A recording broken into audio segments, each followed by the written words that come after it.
Amém? Amém. Aleluia.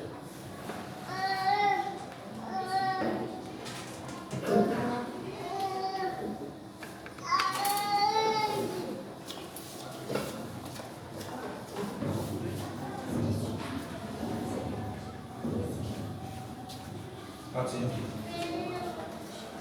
Boa noite, a paz do Senhor. Vocês estão acordados?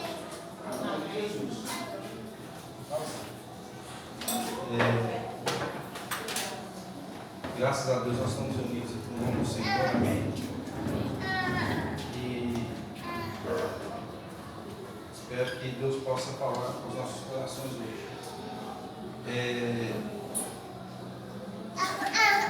Esses últimos dias eu tenho pensado muito a respeito de algumas coisas. Vou usar o microfone. Você escuta daí, mano? Se os irmãos lá de baixo estiverem atrapalhando a gente, Will, eu só acho que não deve sair no vídeo. não sai? Acho que não. Sim. Sai não. A gente tem pensado muito a respeito de algumas coisas e pensado a respeito do que Deus quer para as nossas vidas, quer para a minha vida e o que Deus tem para nós e o que nós podemos fazer de melhor para Deus nessa vida. E a gente no nosso dia a dia passamos por vários problemas, várias dificuldades, por vários anseios, passamos por momentos de muita turbulência, momentos de dificuldades, passamos por momentos de bonança também, e passamos por momentos de alegrias, passamos momentos juntos, passamos momentos solitários, às vezes todo mundo reunido junto em alegria, igual sexta-feira, né, mano? Lembra? Sexta-feira foi muito bom. E eu tenho pensado muito o que Deus tem para nós nesses últimos dias. E a Bíblia, o nosso manual de fé, ela relata um homem chamado Jesus, um homem que chegou nessa terra para trazer uma novidade de vida para as pessoas, para trazer uma transformação de vida para as pessoas. Em Gênesis, quando Deus criou o homem, Ele criou o homem com um propósito, que era um propósito de ter relacionamento com o homem. Em Gênesis fala que Deus, quando foi formado o homem, Ele falou assim: façamos o homem a nossa imagem e semelhança. E fala que Deus, quando Ele cria o homem a sua imagem e semelhança, Ele cria ele com todas as suas características possíveis. E Deus tem um relacionamento com aquele homem, um relacionamento íntimo com aquele homem. Aquele homem chamado Adão, nós damos o nome de Adão, ele perde esse relacionamento com o nosso Deus. Ele se desvia do relacionamento que ele tinha com Deus ao desobedecê-lo. É uma história conhecida por nós.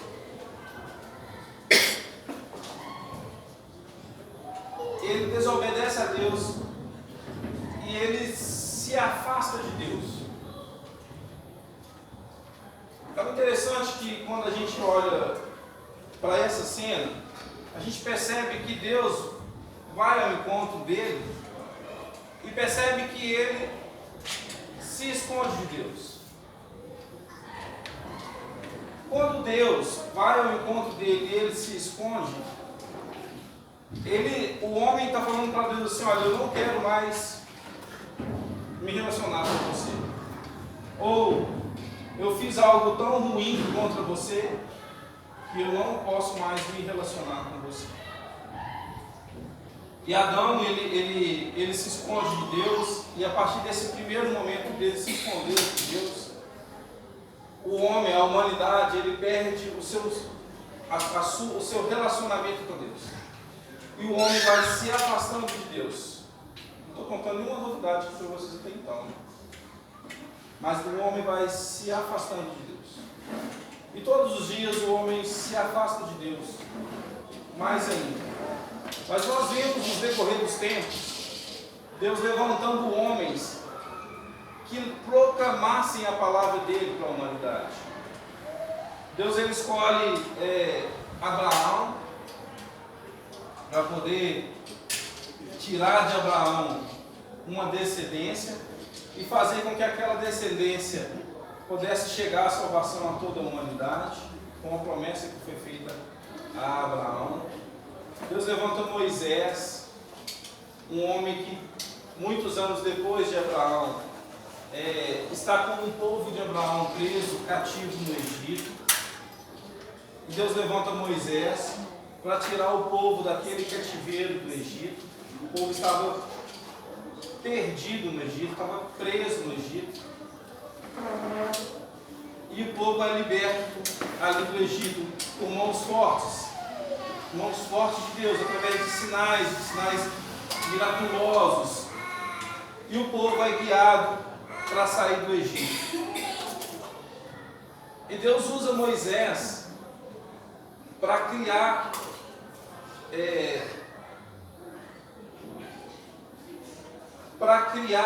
uma religião que proclamasse o nome de Deus.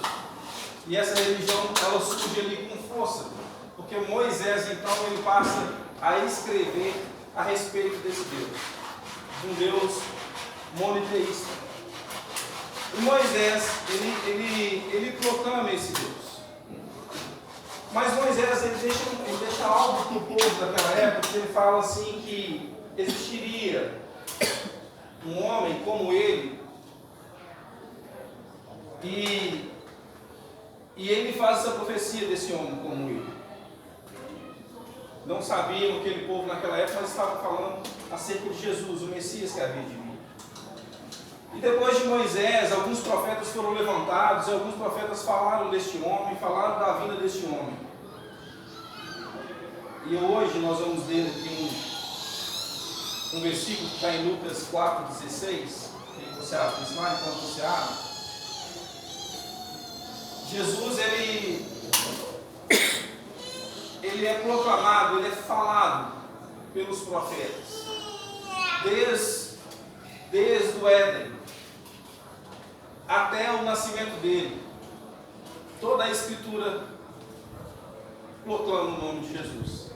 Proclama que viria um Messias que libertaria o povo, libertaria a humanidade, traria salvação para a humanidade. E em Lucas, no capítulo 4, deixa eu abrir também.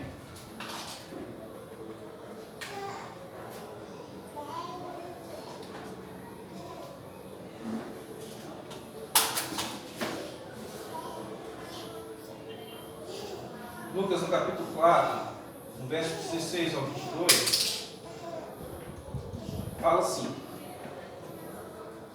indo para Nazaré, onde fora criado, entrou num sábado na sinagoga, segundo o seu costume, e levantou-se para ler.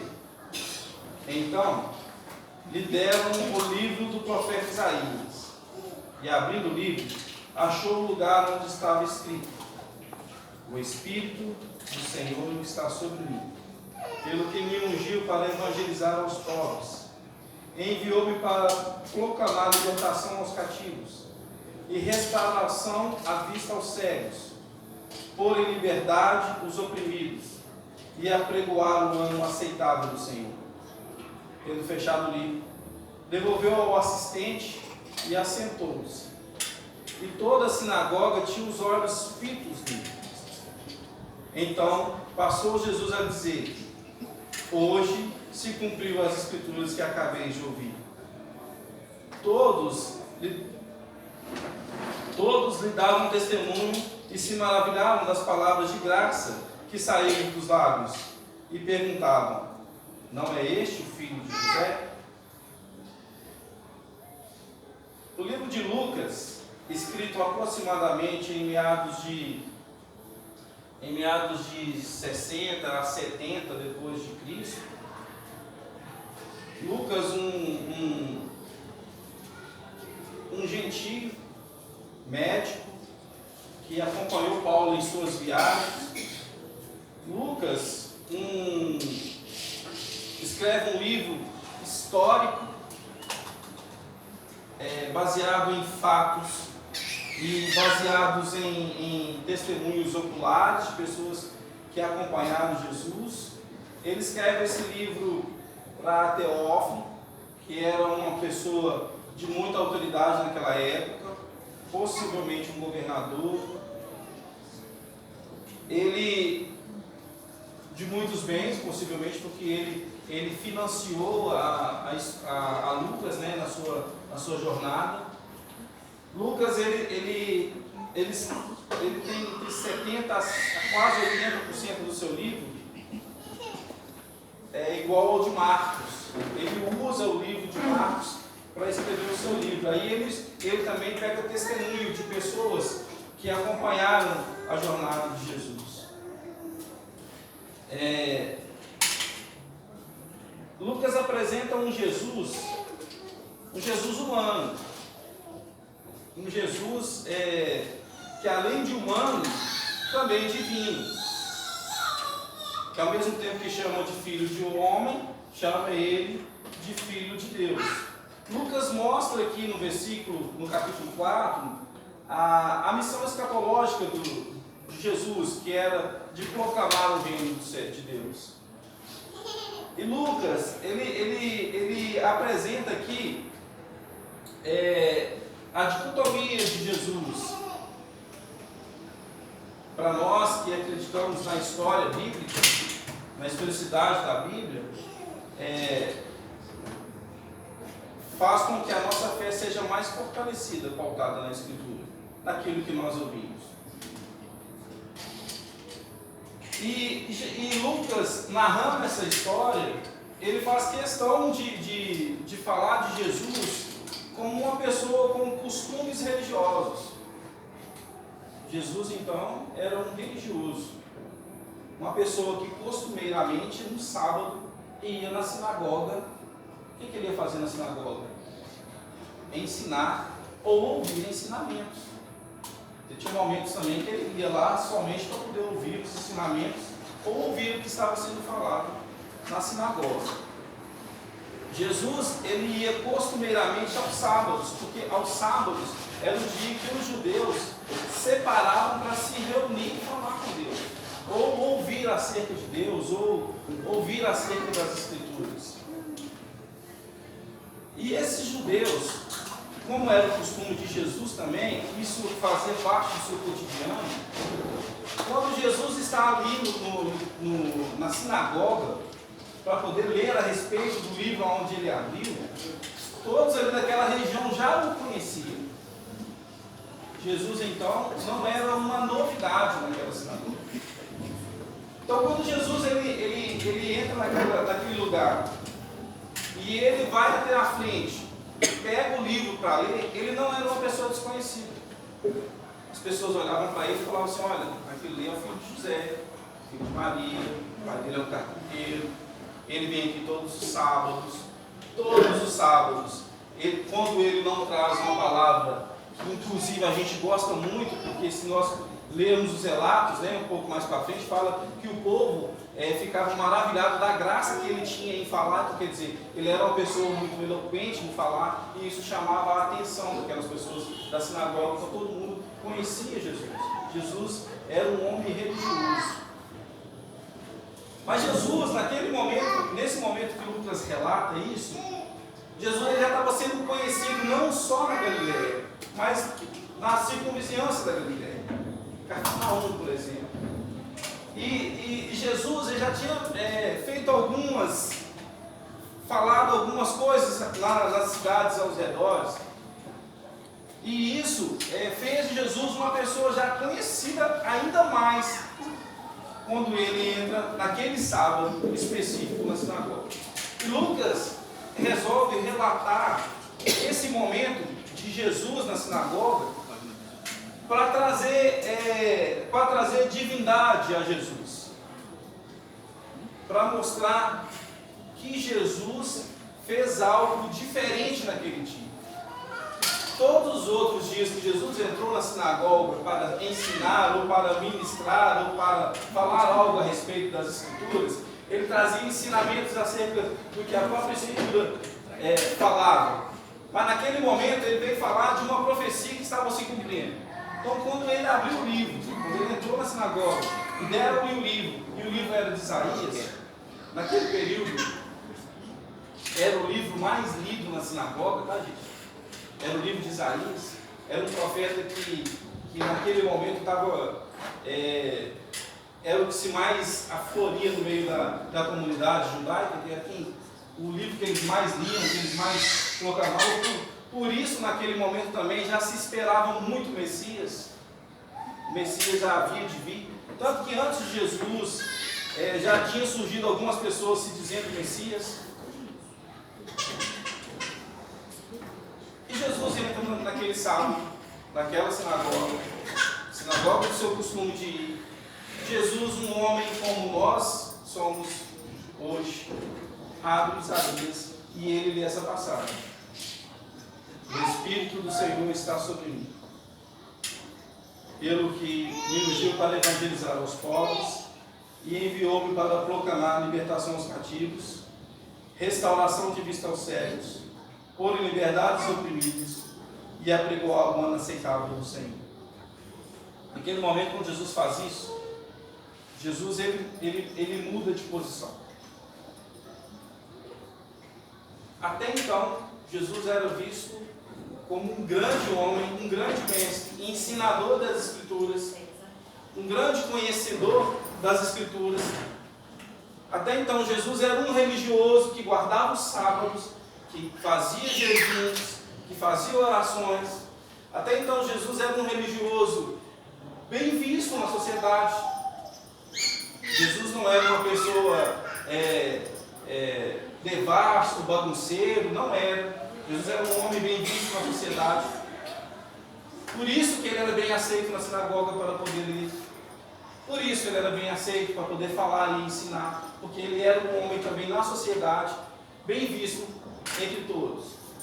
Então Jesus, naquele momento, como um religioso que entra na sinagoga para poder falar acerca das Escrituras, ele entra como um grande religioso, um conhecedor das leis mosaicas, um conhecedor das profecias acerca do Messias, um conhecedor da lei de Deus e da vontade de Deus para a humanidade, mas ele sai dali como Messias.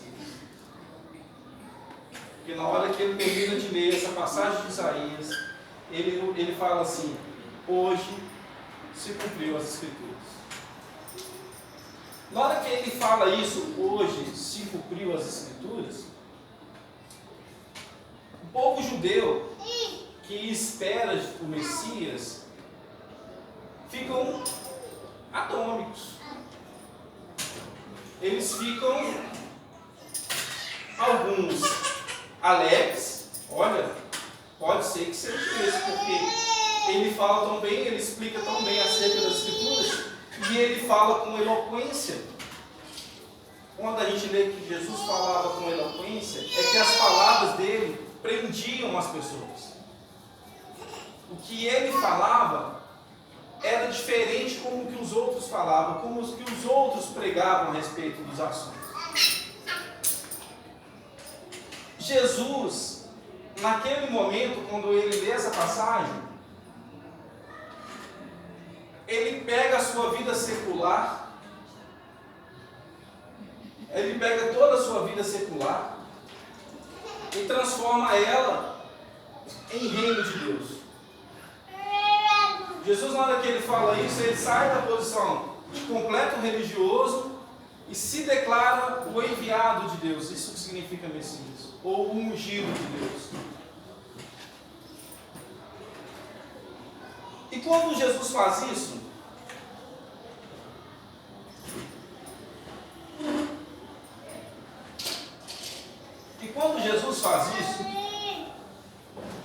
ele coloca em si uma responsabilidade muito grande. Uma responsabilidade de proclamar as boas novas. Que boas novas eram essas? Que boa nova era essa? Era que era chegado o reino dos céus. E o que é chegar no reino dos céus? Jesus está falando assim, olha, agora, com a chegada do reino dos céus, nós vamos poder nos relacionar de novo com Deus, que Adão deixou de relacionar. Agora, sinais que aconteceram lá no deserto com Moisés, vai acontecer de novo. Agora, libertação que aconteceu com o povo lá de Israel, vai acontecer de novo. Porque eu sou o Messias, era isso que Jesus estava falando. Eu sou o Messias enviado por Deus. Eu sou aquele que Deus ungiu. E usou o Espírito dele para me ungir. Ele está falando assim, olha, eu não precisei ser ungido por alguém, porque o próprio Espírito de Deus me ungiu. E Jesus, ele se posiciona. É como se de um meio de um povo, um se levanta e a visão que ele tem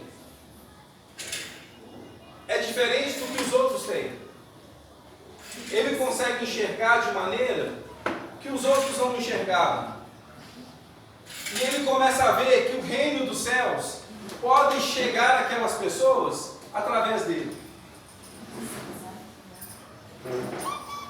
E Jesus entende que ele pode restaurar Israel,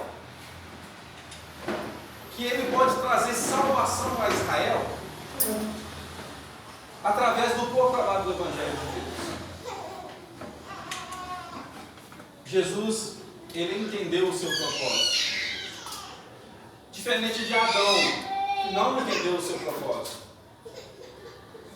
Adão também foi escolhido por Deus. Adão também tinha relacionamento com Deus. Adão também era um com Deus. Porque aquele que se relaciona com Deus, ele é um com Deus. Adão também era um com Deus. Mas Adão não entendeu o propósito de Deus. E Jesus entendeu o propósito de Deus para a vida dele. E o propósito de Deus era esse: que a imagem dele fosse transmitida aos outros, que a imagem dele fosse refletida aos outros. Por isso, quando Deus cria o homem, Ele cria o homem à sua imagem e à sua semelhança. A imagem de Deus precisava ser refletida aos outros. E as outras pessoas só iriam ver o reino de Deus se a imagem de Deus fosse refletida. Jesus, ele entendendo-se o Messias, ele entende então que essa imagem poderia ser refletida ao mundo, através dele.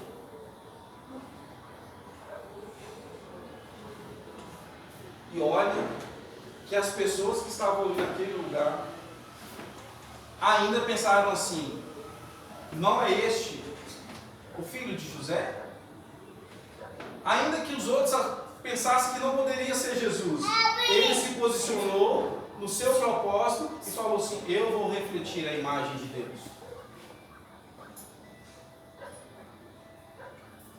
Jesus, quando ele vem proclamar o reino dos céus, ele fala assim: olha, o meu reino não é deste mundo. Isso gera uma confusão muito grande na cabeça do judeu.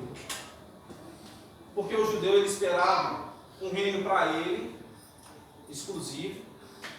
O judeu ia nascer e esse judeu ia libertar Israel. Essa libertação que Israel imaginava era uma libertação de poder, que eles iriam imperar sobre os outros estados, eles iam ser uma nação escolhida de Deus, que essa nação escolhida ia ser um império fortíssimo, governado por uma mão forte, por um reino que não ia se acabar mais. Eles esperavam o Messias como Davi era. E Jesus ele vem e fala assim: olha, o meu reino não é deste mundo, porque o meu reino ele não veio para tomar o mundo de novo. Ele veio para fazer com que as pessoas possam refletir a imagem de Deus através de mim. E o que é que Jesus faz? Jesus ele fala então que o reino dos céus não viria de fora para dentro, mas seria de dentro para fora. Como isso? De dentro para fora.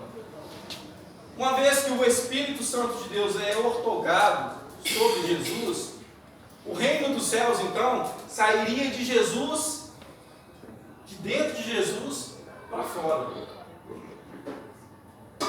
Por isso que ele falou para aquela mulher assim: olha, se você soubesse quem te pede água, você o pediria água e ele te daria, você seria fonte de água viva, você jorraria para a vida eterna. Ele estava querendo dizer o quê? Que o reino dele não é mais algo que viria externamente, mas seria de dentro para fora. A imagem de Deus ia prefigurar em Jesus de dentro para fora. Por que eu estou falando isso de dentro para fora? Porque também nós, quando nos declaramos filhos de Deus, temos que entender que a imagem de Deus, ela vai ser refletida em nós. E ela não vai ser de fora. Eu não vou colher ela de fora. O Espírito Santo de Deus que habita em mim e que habita em você, vai fazer você colher de dentro para fora. Por isso que quando Jesus ele vai falar lá em Mateus 5, no Sermão do Monte, ele fala assim: bem-aventurado os limpos de coração, porque verão a Deus. Como é Mateus 5, 8 ao 10. Bem-aventurados os limpos de coração, porque verão a Deus. Bem-aventurados os pacificadores, porque serão chamados filhos de Deus. Bem-aventurados os perseguidos por causa da justiça, porque deles é o reino. Bem-aventurado o limpo de coração.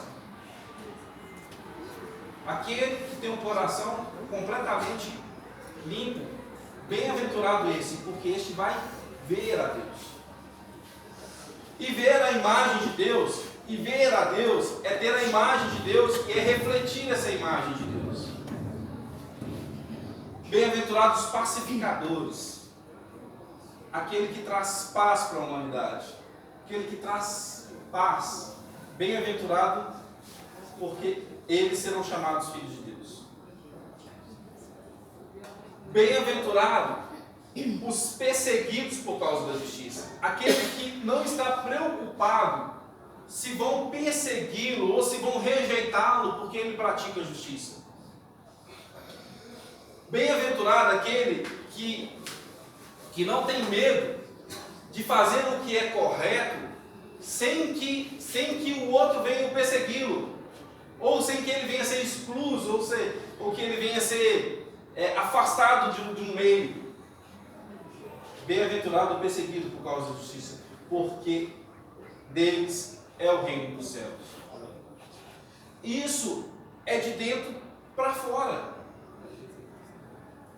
Você não tem um coração limpo vindo de fora para dentro. Você tem um coração limpo de dentro para fora. E como é que eu faço para limpar o meu coração? Como é que eu faço para ser pacificador? Como é que eu faço para ser distribuidor da justiça? O reino de Deus começa dentro de nós. Eu vou te falar de uma passagem que Jesus mostra que ele é limpo de coração. Quando ele cura um cego de nascença. E os discípulos perguntam para ele assim: quem que pecou, Senhor? Foi o pai deles? Ou foi ele mesmo que pecou? E Jesus olha para eles e fala assim: olha, nem o pai, nem ele. Foi para que se manifestasse a glória de Deus. aquele que é limpo de coração, ele não olha a aparência e julga pela aparência. Aquele que é limpo de coração, ele enxerga a glória de Deus em tudo que vai se acontecer. Aquele que é limpo de coração, ele não olha o defeito do próximo e enxerga o defeito do próximo como um malefício para a vida daquela pessoa. Pelo contrário, aquele que é limpo de coração, ele enxerga o defeito daquela pessoa, mas tenta consertar o defeito daquela pessoa para que a glória de Deus seja manifesta na vida dela.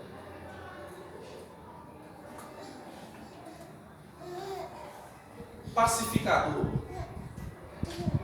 Bem-aventurado os pacificadores, porque serão chamados filhos de Deus. Jesus foi chamado filho de Deus porque ele era pacificador. Certo momento, Jesus estava num local e levaram uma mulher para ele, e a mulher tinha sido pega em adultério. Era uma pegadinha, era, mas Jesus apresentava aquela mulher para ela. E num alvoroço danado, falaram com Jesus assim: e agora? O que nós vamos fazer? Ela foi pega em adultério. A gente apedreja, como diz a lei de Moisés? Jesus, pacificador, não acusou aqueles que levavam uma pedra para acertar a mulher. Também não acusou a mulher porque ela foi pega realmente em adultério. Ele fez uma perguntinha para eles assim: aquele que não tem pecado, que atire a primeira pedra. Ele não apontou o dedo para ninguém. Ele não ficou acusando nenhum. A Bíblia relata aqui do velho com o mais novo, cada um se deixando e ir embora. Eu imagino assim, ele soltando as pedras e ir embora. Ele trouxe paz para a vida daquela mulher, quando ele falou para ela assim: olha, cadê os seus acusadores? Eu também não te condeno. O pacificador, ele tem a capacidade de estar no meio de uma confusão tremenda e trazer paz para todo mundo. Ele não trouxe acusação sobre aqueles que iam tirar a pedra, que se eles atiram a pedra, eles teriam uma condenação, porque eles estavam condenando alguém. E ele também não traz condenação para aquele que poderia receber a condenação. Ele também demonstra aí a impureza de coração ao fazer isso também. Mas ele é filho de Deus. Perseguido por causa da justiça, bem-aventurados os perseguidos por causa da justiça, porque deles é o reino de Deus. Jesus foi perseguido porque curou no sábado. Foi perseguido porque salvou um cobrador de impostos. Jesus ele foi perseguido porque perdoou assassinos, inclusive os seus próprios assassinos ele perdoou. Jesus foi perseguido porque ele falou com uma mulher que não era da sua linhagem, que era considerada imunda, que era a mulher samaritana. Para todos que o perseguiram, julgaram que isso que ele fazia não era justiça, porque era injusto andar com pecadores, era injusto estar no meio de pecadores, era injusto salvar uma pessoa que era cobrador de impostos, porque não era só o cobrar impostos, ele também era leviano por cobrar demais, por colocar carga sobremaneira pesada sobre aquelas pessoas que se diziam irmãos dele.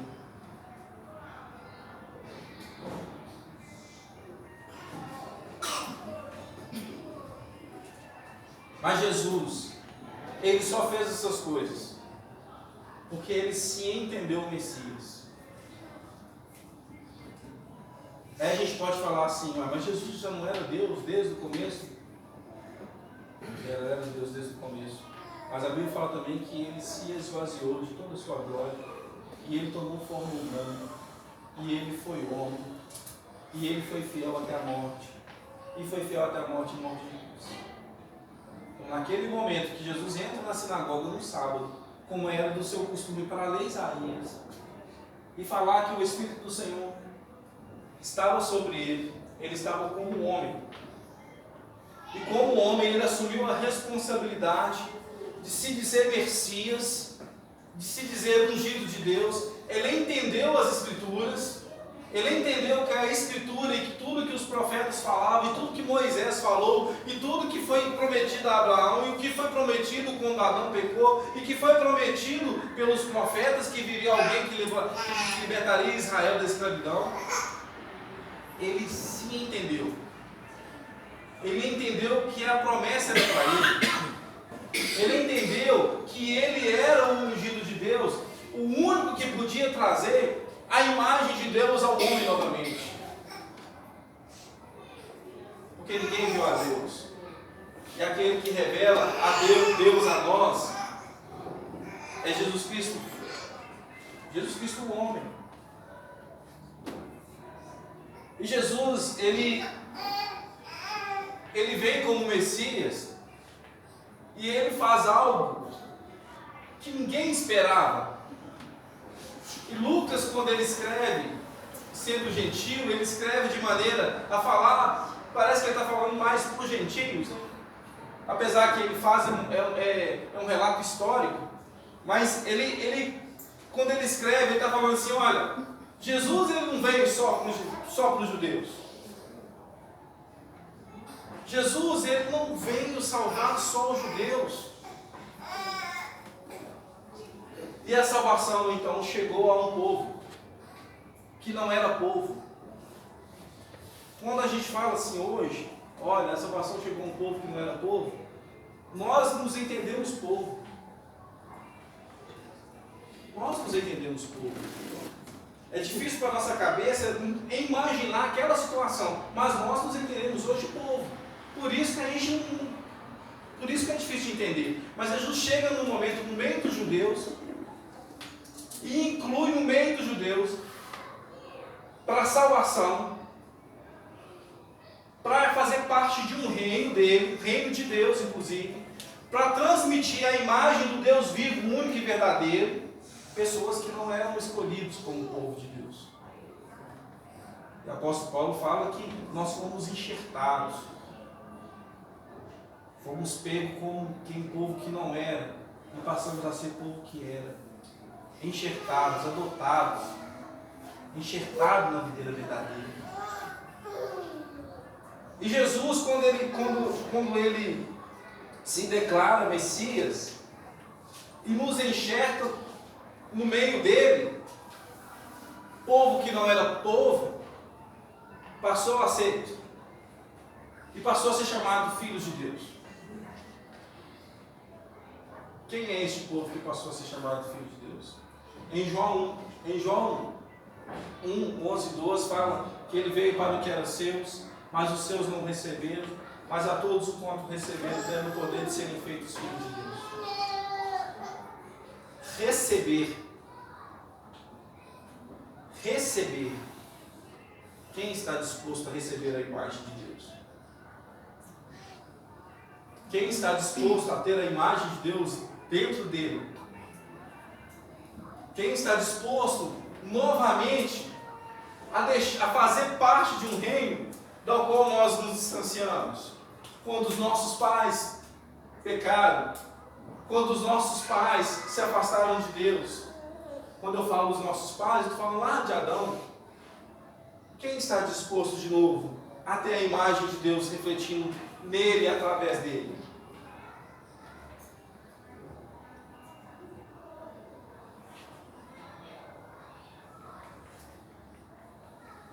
Jesus, ele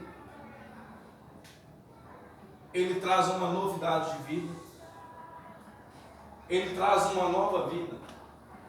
Junto com essa nova vida, ele traz uma nova esperança. E a esperança que Jesus traz é essa: é que o Filho viria, morreria pelos nossos pecados, traria salvação para a humanidade, daria a nós a imagem do Deus verdadeiro, recuperando em nós a imagem perdida, e que um dia ele voltaria, e que nós encontraríamos com ele, e estaríamos com ele. O apóstolo Paulo ele usa uma palavra que ele fala assim: olha, agora nós o conhecemos em parte. Porque em parte nos é revelado, em parte nos é mostrado. Nós o conhecemos em parte, mas vai haver um dia em que nós o veremos face a face, e nós o veremos assim como ele é. Aí então os nossos olhos serão descobertos. E nós não seremos mais como somos, porque nós teremos visto a Deus.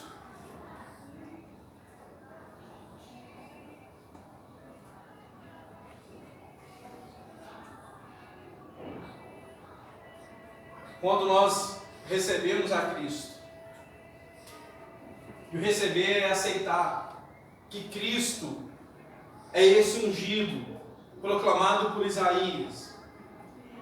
Quando nós recebemos a Cristo, e receber a Cristo é reconhecer que o reino de Deus já foi instalado, ele já está aqui, o reino de Deus já está aqui, ele já começou. E receber a Cristo é deixar a imagem de Deus ser impregnada em nós, de tal maneira que aqueles que não são possam ver Deus em nós. Porque Jesus ele era assim. A gente estava falando um pouco antes mesmo de Jesus entrar na sinagoga no sábado para poder ler a respeito de Isaías e falar assim: olha, hoje se cumpriu essas escrituras. Ele já era visto com bons olhos pela sua vizinhança. Ele já era bem visto. Ele era um homem zeloso, guardador das leis, leitor das escrituras, um erudito religioso, porque ele pesquisava, estudava, procurava conhecer. Ele era mestre porque ele ensinava. Ele era um homem, não era casado, mas ele tinha sua mãe e ele zelava pela sua casa. Ele era um homem que zelava pela sua casa. Quando fala assim: não é este, né? Só nós que falamos, mas não é este o filho de José? Eles estão falando assim que, olha, já vimos Jesus trabalhar aí, fazendo algumas casas aí, alguns móveis e usando a madeira. Não é este? Então, quer dizer, é um homem conhecido pela humanidade, conhecido pela sua redondeza como um bom homem.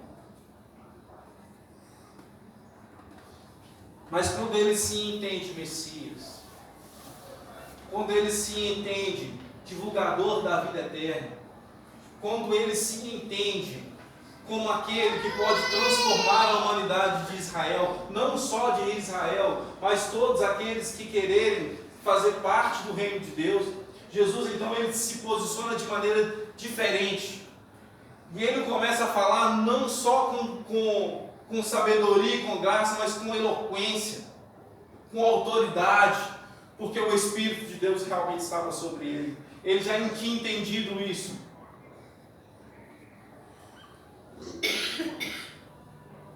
Mas a todos quantos receberam, deram o poder de serem feitos filhos de Deus. Se você dizer que recebeu a Cristo, mas se você não entendeu a obra de Cristo na cruz, você não recebeu a Cristo. Se você disser que você recebeu a Cristo, mas você não entender todas as Escrituras e o cumprimento dela em Jesus, você ainda não recebeu a Cristo. Porque receber a Cristo não é simplesmente levantar a mão e falar assim: olha, eu aceito Jesus. Não é só isso. É deixar as Escrituras minar dentro do nosso interior e fazer com que essa palavra seja vivificada tão poderosamente dentro de nós, de maneira que nós não conseguimos nem segurá-la dentro de nós, de maneira que ela flui de dentro para fora tão poderosamente que o outro enxerga isso em você e enxerga Deus em você, de maneira que eles venham necessitar a Deus. Certa vez um homem foi até Jesus de noite, escondido. Ele era mestre em Israel, e ele foi lá escondidinho para ninguém vê-lo, porque ele reconhecia Jesus como sendo o Messias. Ele reconhecia, ele falava assim: esse homem tem autoridade. E ele foi até Jesus escondidinho, ele tinha medo de se expor. Ele tinha medo. E ele foi lá escondidinho e falou assim: Senhor, o que eu preciso para fazer para alcançar o reino dos céus? Ele falou assim: olha, Nicodemos, necessário vos é nascer de novo. Necessário é você nascer de novo. Nicodemos, mestre em Israel, talvez se eu tivesse na época de Nicodemos também, eu ia ter a mesma confusão na cabeça que Nicodemos teve. Nós não temos porque nós já lemos isso. Mas talvez se você nunca tivesse lido, nunca tivesse falado, e alguém falasse isso com você a primeira vez, você ia ter a mesma confusão. E Nicodemos teve uma confusão na cabeça dele, e ele falou assim: o que isso está falando, gente? Como é que eu vou nascer de novo? Como é que eu vou entrar de novo na barriga da minha mãe? Aí Jesus falou assim: olha, Nicodemos, você é mestre em Israel e você nem entende o que eu estou te falando. Necessário você é nascer de novo. Porque aquele que é nascido da carne é carne. Agora aquele que é nascido do Espírito é Espírito. Necessário você é nascer de novo. Você quer entrar no reino dos céus? Necessário é você nascer de novo. Você quer fazer parte do reino de Deus? Necessário é você nascer de novo. As picuinhas, as faladeiras, as coisas que tem no seu passado, ela tem que ficar no seu passado. O apóstolo Paulo falou assim: olha, esquecendo as coisas que para trás ficaram, eu vou prosseguir para o alvo. A sua carne, ela luta contra o seu espírito. E são opostos entre si, segundo o que está escrito em Gálatas 5. E se você não deixar as coisas para trás, esquecendo as coisas para trás, que para trás ficaram, você não se comporta como um nascido de novo. Porque aquele que é nascido de novo, nova criatura ele é. As coisas velhas passaram, e eis que tudo se fez novo. Se fez novo. Então agora eu tenho que permanecer no pecado para que a graça de Deus seja mais abundante sobre a minha vida? De maneira alguma. De maneira alguma. Mas se todavia pecados, filhinho, tende advogado justo perante o Pai. Tem advogado justo perante o Pai. Se nós nos dissemos participantes do reino, nós não podemos mais viver como uma velha criatura. Se nós nos dissermos e nos posicionarmos como os filhos de Deus, nós não podemos viver como uma pessoa que não é filho de Deus. Se nós nos posicionamos como Jesus se posicionou e falamos que nós fazemos parte do reino de Deus, nós não podemos viver sem proclamar esse reino para as pessoas. Se nós nos posicionamos como filho de Deus, a nova criatura tem que florir de dentro de nós. Não estou falando que você tem que ser a pessoa mais perfeita do mundo, não é isso que eu estou falando não. Por isso que eu citei o que João falou: filhinhos, se pecardes, tem advogado justo perante o Pai. Porque também nós temos a mania de achar que quando nós pecamos, acabou tudo. E nós abandonamos tudo. Aquele que é nascido de Deus não vive pecando. Aquele que é nascido de Deus não vive pecando. E o que é o pecado? O pecado é tudo aquilo que te afasta de Deus. Não confunda, não é aquilo que afasta o outro de Deus, é aquilo que afasta você de Deus. Aquilo que te afasta de Deus é pecado. Aquele que é filho de Deus, ele é nova criatura, ele nasceu de novo, ele faz parte, ele é inserido no reino de Deus, ele tem a imagem de Deus cravada nele. E agora nós podemos andar com os rostos, com o rosto descortinado, desvendado. O apóstolo Paulo fala que Moisés, quando ia se encontrar com Deus, ele necessitava, quando voltava, tampar o seu rosto. Uma porque as pessoas não conseguiriam olhar por causa da glória, e outra porque aquilo ia se perdendo. E para que as pessoas não vissem que ele estava perdendo a glória de Deus, ele tampava. Agora você não precisa tampar seu rosto. Você pode andar com o rosto desvendado, porque você é uma nova criatura. E uma nova criatura, ela pode andar com o rosto desvendado, porque não há condenação para aqueles que estão em Cristo Jesus. Aqueles que estão em Cristo Jesus são nova criatura e não tem condenação sobre ela. Pelo contrário, já são justificados pelo sangue de Cristo. E se somos justificados, e justificados pelo sangue de Cristo, e entendemos a justiça de Deus, sejamos então proclamadores dessa justiça. E eu tenho me perguntado, Senhor, como proclamar a tua justiça nos dias de hoje? Você sabe por quê? Às vezes eu vou falar de Jesus com uma pessoa e ele conhece Jesus e às vezes prega para mim, gente. Aí eu penso assim, não acusando nem apontando, mas eu penso assim, o que aconteceu com essa pessoa? O que aconteceu? Eu não vejo Jesus desconhecido das pessoas. E quando eu converti, alguns anos atrás, não vou falar os anos, porque não vai ficar achando que eu sou velho, igual Juliano. Mas quando eu converti alguns anos atrás, Jesus não era tão conhecido como é hoje, não. Quando eu falo conhecido, não é só conhecido de ouvir falar assim. Já ouviu falar de Jesus? Já, mas aí era. Mas conhecido, de ouvir mensagens, de pessoas que já falaram, de pessoas que já conheceram, já estudaram as Escrituras. E eu tenho perguntado para Deus, como é que eu faço para proclamar a tua justiça? Em Romanos 8,19, vou falar assim do meu jeito, tá bom? Porque eu entendi assim. Em Romanos 8,19 fala que os perdidos, o universo, a natureza, os anjos e até os demônios esperam a manifestação dos filhos de Deus. Lá fala que a natureza espera a manifestação dos filhos de Deus. Todos esperam a manifestação dos filhos de Deus. Todos esperam a manifestação dos filhos de Deus. E manifestação significa revelar-se. Você se revelar como filho de Deus. Foi o que Jesus fez quando ele trouxe agora. Foi lá costumeiro, como ele ia todo sábado, ele falou assim, olha, agora essa passagem aqui, que vocês estão lendo aqui, que eu li para vocês aqui de Isaías, ela se cumpre em mim. Então o apóstolo Paulo escreve e fala que a natureza, aí eu acrescentei assim, olha, os perdidos, o universo, a natureza, os anjos, todos esperam a sua manifestação. Não estou aqui para acusar nem apontar ninguém não, mas sabe o que eu vou falar de mim, né? Sabe o que eu vejo às vezes? Parece que nós estamos escondidos, pegando a luz que Deus nos deu e colocando debaixo da cama. Estou falando de mim, tá, querido? Com medo de colocar a luz de Deus para fora. Com medo de falar assim, que olha, eu sou de Deus. Deus me escolheu e me chamou. E eu estou aqui para proclamar a sua justiça e ser justo.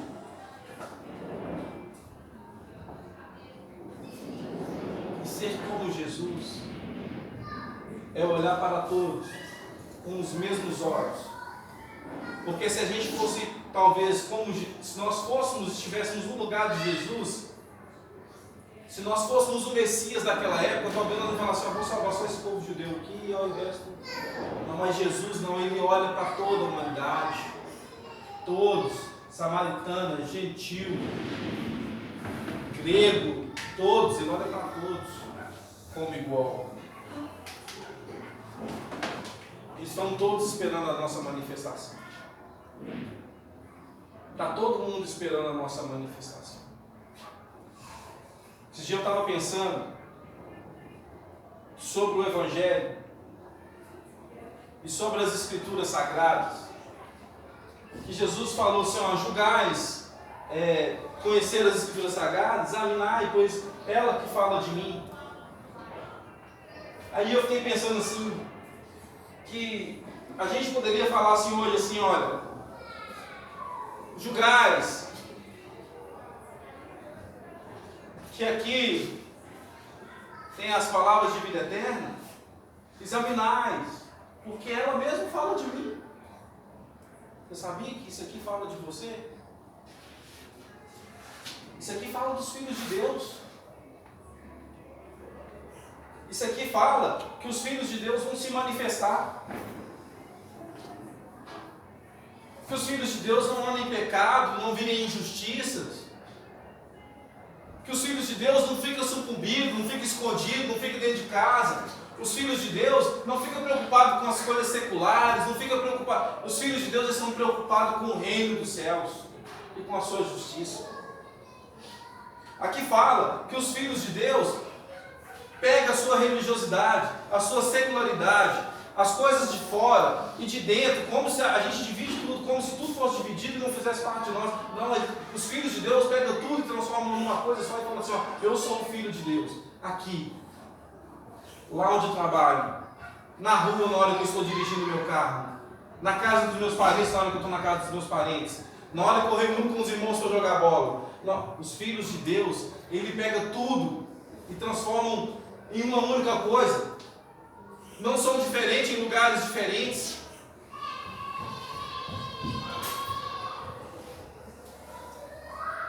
Você julga ser filho de Deus? Examinar a Escritura, porque ela fala de você. E ela quer apresentar você ao mundo.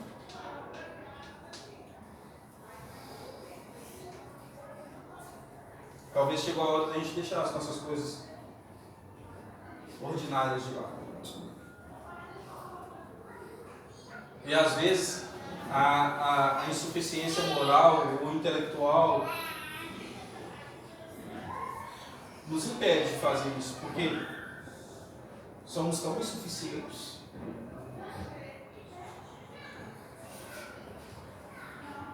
Quem transforma-nos? Quem transforma a nossa moral? Quem transforma até o nosso intelecto? Quem transforma o nosso caráter? É o Espírito de Deus que habita em nós. É Ele quem nos capacita a viver dentro do reino dos céus e a fazer parte, ser inserido ao reino dos céus através de Jesus.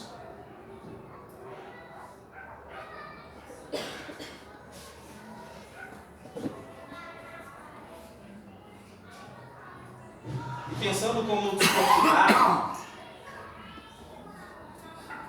como pessoas que conhecem as Escrituras. Esse dia eu estava falando com meu irmão, a gente estava falando sobre a Escritura Sagrada, e eu falei assim, às vezes eu fico até envergonhado, porque quando se você pegar uma igreja de grande porte e falar assim, você fala assim, olha, levanta a mão aí quem leu a Bíblia este ano. Eu não estou falando nem ler livros, né, igual o pastor Juliano gosta de ler outros livros, né, que é importantíssimo. Falando da Bíblia Sagrada. Que a Bíblia é o que revela Deus para nós e o que nos revela ao mundo. Aí você vira para o cristão e fala assim, quantas vezes você leu a Bíblia? Quantos anos tem de convertido? 20 anos. Quantas vezes você leu a Bíblia? Eu nunca li a Bíblia toda não, dou uma lidinha aí. Eu ouço as pessoas pregarem. Aí como é que nós vamos viver como descortinados, com pessoas que podem levar o Evangelho e trazer o reino dos céus para as pessoas, se nós não conhecemos aquilo que fala de nós mesmos?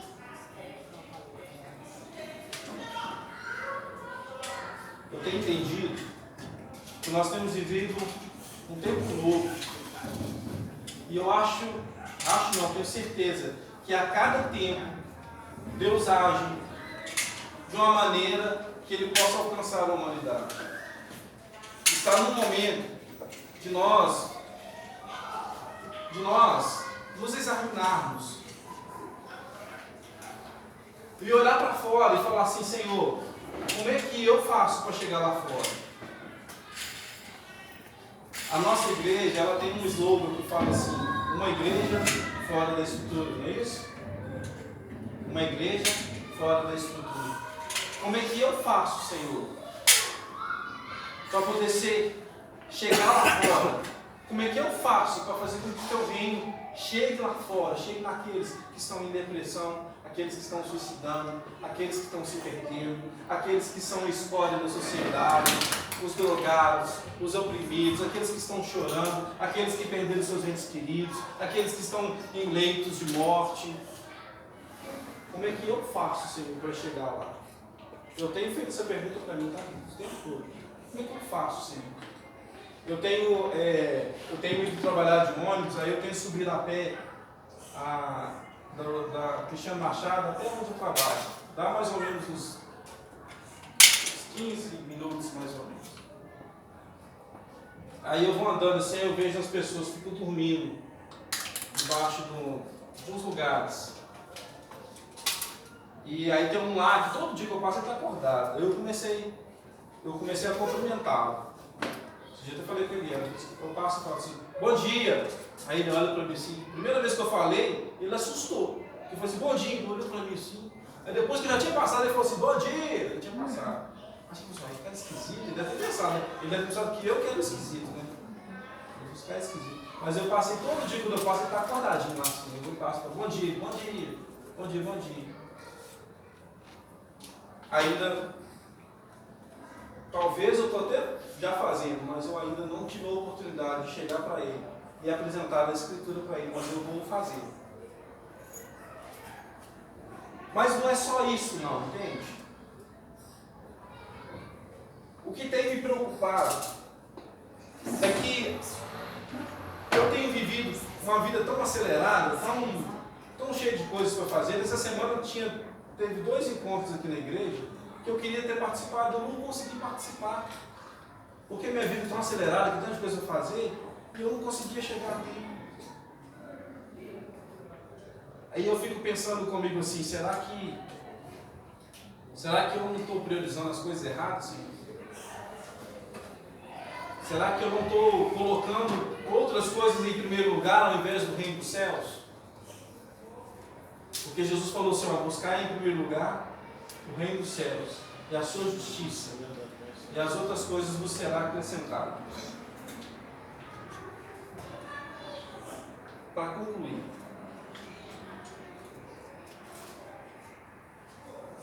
a humanidade espera a manifestação dos filhos de Deus. E em cada época, como eu estava falando, Deus busca pessoas para manifestar a glória e a graça dele. E essa pessoa pode ser você que está sentado aí agora. Deus levantou Policarpo, Deus levantou Agostinho, Deus levantou Tomás de Aquino, Deus levantou Lutero. Foram pessoas que no seu devido tempo marcaram a história por serem usados pelo Espírito de Deus.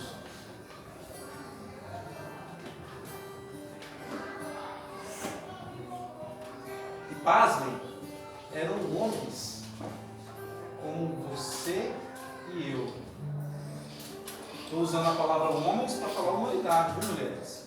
Mas eram pessoas como eu e como você, que um dia fizeram como Jesus.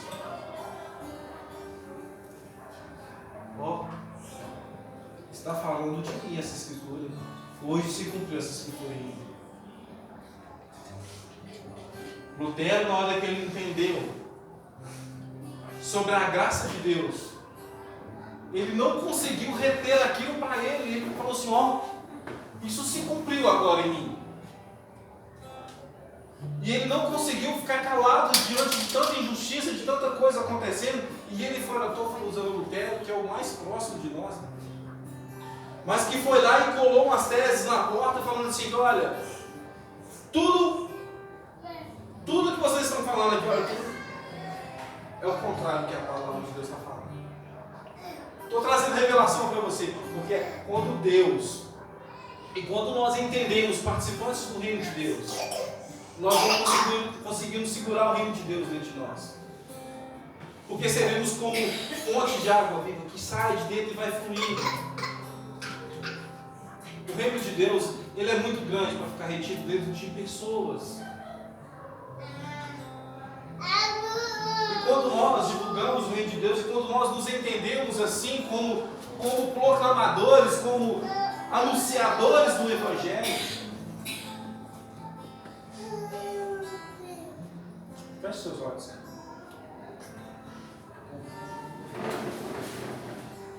O que é que o Senhor quer de nós?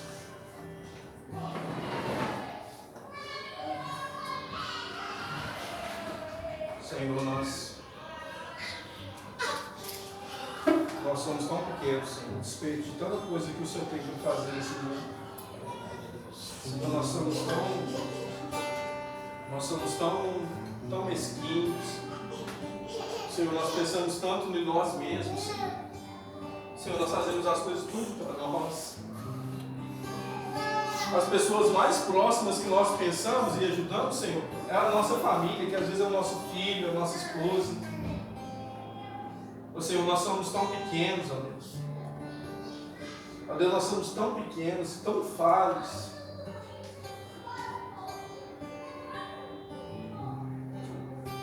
Ó Deus, às vezes eu me sinto tão distante, ó Deus.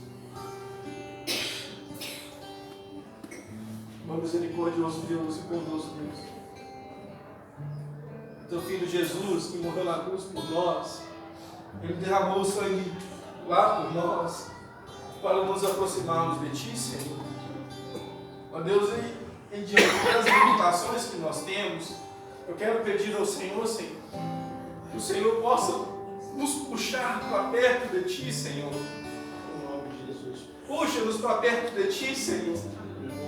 Revela-nos, ó Deus, a Tua vontade, Senhor. Em nome de Jesus Cristo, descortina os nossos olhos, Senhor. Ó Deus, em nome de Jesus Cristo, que nós venhamos sair da posição, ó Deus. Que nós venhamos sair dessa posição e venhamos posicionar como filhos de Deus. Venhamos nos posicionar como os filhos de Deus, homens e mulheres que proclamam a Tua justiça, que vivem a Tua justiça, Pai, em nome de Jesus. Senhor, ajuda-nos. Senhor, ajuda-nos. Ajuda-nos, porque não conseguimos de nós mesmos. Senhor Deus, abençoe os nossos irmãos nessa noite, ó Deus. Que a graça e a bondade do Senhor, ó Deus, possa resplandecer neles. E que a luz do Senhor possa resplandecer neles, de maneira tal, ó Deus, que eles venham transformar as pessoas que estão ao redor deles, em nome de Jesus. Em nome de Jesus. Amém. Amém.